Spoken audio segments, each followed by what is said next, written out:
their AD, Tim McFarland, went to Georgia Tech. That's also some major news. Marquise Westbrook, as Craig mentioned, left. Warner Robins, he's going to Peach County.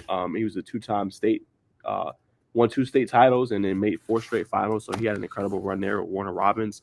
The big one here to me, King Joseph Edwards transfers to Mill Creek from Buford. So last year they were in the same region.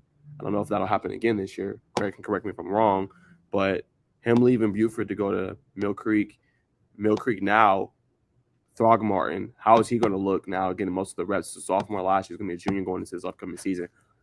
He has weapons. He's going to have Cam Robinson, who I think is, you could argue he's going to probably be one of the top runners in 7A next year. And you pair that with King Joseph Edwards, who's an athlete you can kind of use on both sides of the ball.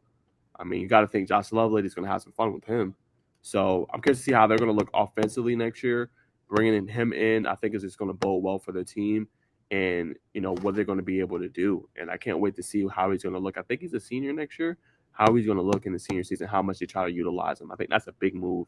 And then Lenny Gregory, actually almost a month ago now, resigns as Collin Hill head coach. They had a really tough season. They did, and his thing, he said they didn't really see eye to eye. I just think that's hard, man. I mean, the year before you win the whole thing, you're 15-0. You darn near won the Geico Invitational against an elite team. I think it's just hard to kind of, move on from him after all he built there with the team. Before they won the state title, they were knocking on the door. I think they had like a quarterfinal and semifinal loss. So it'd be interesting to see what happens there. Adam Carter, as you mentioned, our other shows that Who Broke the News, Luke Winstel, that he's going to Lowndes. So it'll be interesting how Lowndes is going to look this year. How will Grayson look? Grayson's going to be in Narcotic this year. They're going to play Walton.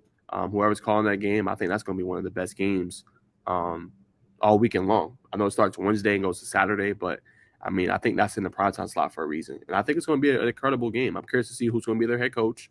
How is their team going to look? They're going to keep most of their pieces. Tyler Atkinson is a stud.